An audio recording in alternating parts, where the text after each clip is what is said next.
Hello and welcome to SciFi MineCart. The film we're going to have a look at today is not only one of my favourite sci-fi films ever made, but is in fact my favourite disaster film. Cue title card!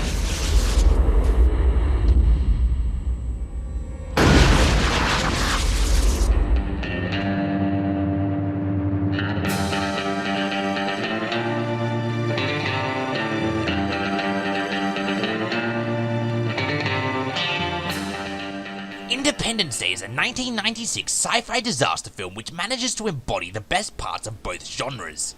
Under the umbrella of sci-fi, Independence Day provides to its audience a creepy, truly alien threat to humanity.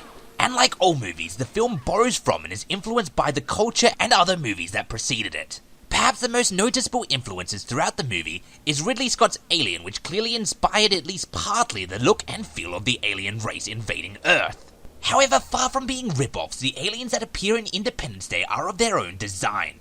With creepy exoskeletons, flailing tendrils, and telepathic abilities, this threat to humankind is enough to creep out any viewer. And rather unlike the aliens Ridley Scott brought to us, these creatures are not animalistic killing machines, but instead fully self-aware sentient lifeforms with at least human intelligence. In this respect, they're perhaps more dangerous than Ridley Scott's aliens because they're a threat to the entire planet rather than simply being a threat to whoever finds himself in a closed environment with them.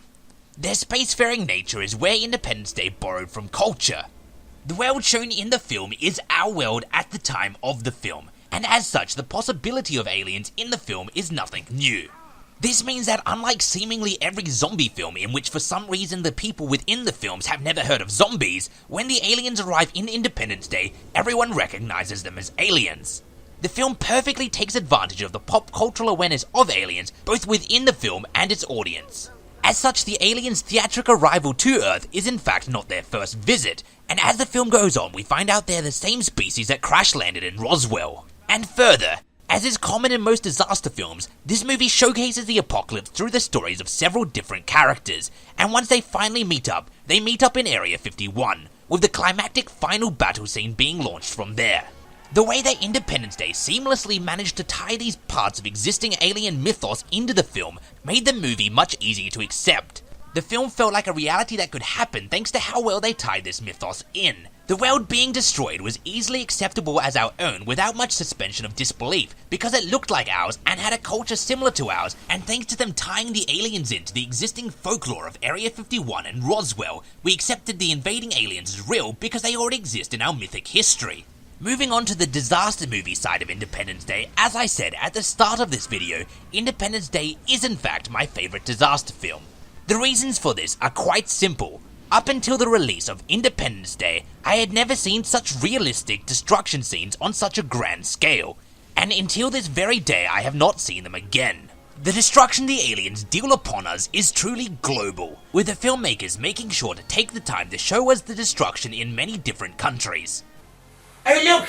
Look! Australia! I love being included! And thanks to the heavy utilization of practical effects, the destruction in this film still looks as good today as it ever did. When the White House blows up, it looks like the White House blowing up because it was essentially a White House blowing up. That now iconic destruction scene, as well as many other destruction scenes throughout the film, was all done with the use of miniatures. However, despite the absolutely incredible use of practical effects throughout Independence Day, the use of CGI should not be downplayed. Despite the film coming out in the 90s, which is basically the age of bad CGI, while watching the movie I have trouble seeing where the physical ends and the CGI starts. Which is, of course, the mark of good CGI. The perfect blending of computer-generated and practical effects is perhaps what all sci-fi, and more commonly these days all films, strive for. However, it's not just something to strive for in a movie like this, but an absolute necessity.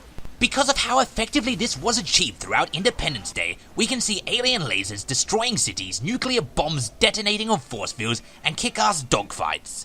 Speaking of kick-ass dogfights, it should be noted that the hard work of the CGI department in this film, creating this cool battle under the alien ship, went on to inspire one of my favourite levels from Lilac Wars. So good job on that one. What all of this technical brilliance and large-scale destruction boils down to are some extremely atmospheric scenes. However, these scenes alone would not make a good movie. They would make a fantastic effects reel for a company, but not a movie. So luckily these scenes are thread throughout multiple stories embodied by multiple characters that are all very enjoyable to watch. You do find yourself caring about all the characters involved in this movie while watching it. Their multiple storylines are brought into the one storyline perfectly, leading towards a climactic emotional ending. And I love it to bits. So on that note, what is the storyline of Independence Day? Well, simply put, Independence Day is at best a reimagining of, and at worst a complete rip-off of, the War of the Worlds. Both stories start with aliens coming to Earth and humans not really knowing what to make of them. Before long though, our opinions of them are made for us as they start their widespread destruction. We're shown in both stories the military trying their best to take them down to no avail. The aliens' destructive rampages continue, and it seems that all is helpless. However, luckily, at the last minute, the aliens are infected, with the aliens in Independence Day catching a computer virus, and the aliens in War of the Worlds catching a biological one. And so the films both end with the aliens having been defeated, and humanity almost destroyed, but surviving to lick their wounds and rebuild again. So is this, the fact that Independence Day is essentially a retelling of the War of the Worlds, actually a problem? Well, in my opinion, no, not at all. Joseph Campbell would be quick to point out that the reusing of a story structure to tell a new story, or even the same story but in a different way for a different reason, is not a new thing. That is to say, almost all stories about heroes such as Star Wars are based on the heroic monomyth, and this isn't a problem. However, it would be, in my opinion, a problem if these new retellings of the monomyth didn't bring anything more to the story. So what we have to importantly look at is not so much how original the structure of Independence Day is, story-wise, but what they brought to the table. And I'd have to argue that the differences Independence Day bring to the table are large enough to still justify Independence Day as an important sci-fi film. So what are the differences? Well, firstly, of course, Independence Day has its disaster film element. This is something that the War of the Worlds just simply does not contain. There is, of course, large-scale destruction within the War of the Worlds, which, could be considered disastrous, but the actual structure of a disaster film is not found in that film because, well, it wasn't invented yet. The actual structure of disaster films didn't really exist until the 70s, and so the inclusion of this structure in Independence Day gives the movie a completely different feeling from War of the Worlds.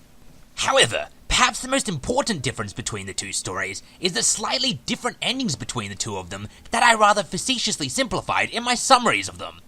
This major difference is that what killed the aliens in War of the Worlds is a disease, and regardless of whether or not you're religious, this disease they caught was an act of God.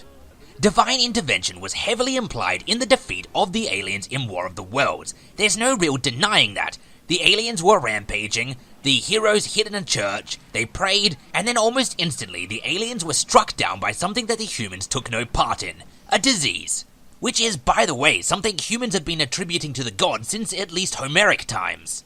That said, however, divine intervention is by no means a lazy plot device that only ancient stories use. It appears in other old sci-fis aside from War of the Worlds. For instance, the 1962 Day of the Triffids also has divine intervention saving the day. So why is it so important to point out that the gods swooped down and saved the day in the War of the Worlds? And, in extension, the Day of the Triffids? Well, quite simply because in Independence Day, they didn't. While it is true that in Independence Day the aliens were defeated by a virus just as they were in the War of the Worlds, in Independence Day it is a computer virus, not a biological one. At this point you might be crying out, but Grim, who cares who made the virus as long as it got the job done? Well, they might not care in the movie universe, but to the viewer it's very important. Having the humans infect the aliens with the virus, and then having the humans themselves finish off the aliens, puts the victory not in divine hands, but in human hands. This small but rather crucial change affects the entire feel of the movie. It is human tenacity and ingenuity that fails to take the alien invasion and following apocalypse lying down. And in the end, human nature is what allows us to ultimately triumph.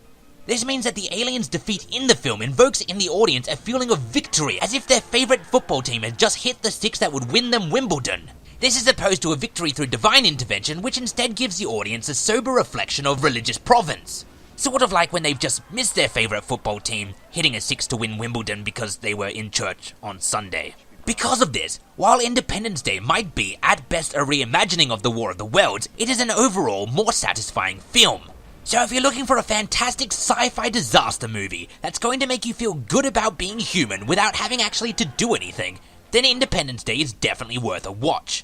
And if you're not looking for any of that, this film still has great action, great characters, and great explosions. And there you have it, Independence Day. In my opinion, the greatest sci-fi disaster film ever conceived.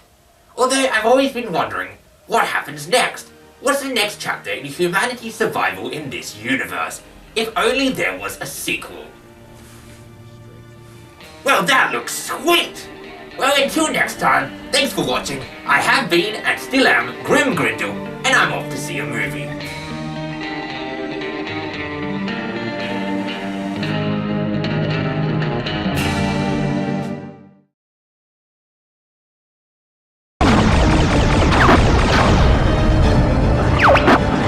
There's some sort of energy reaction.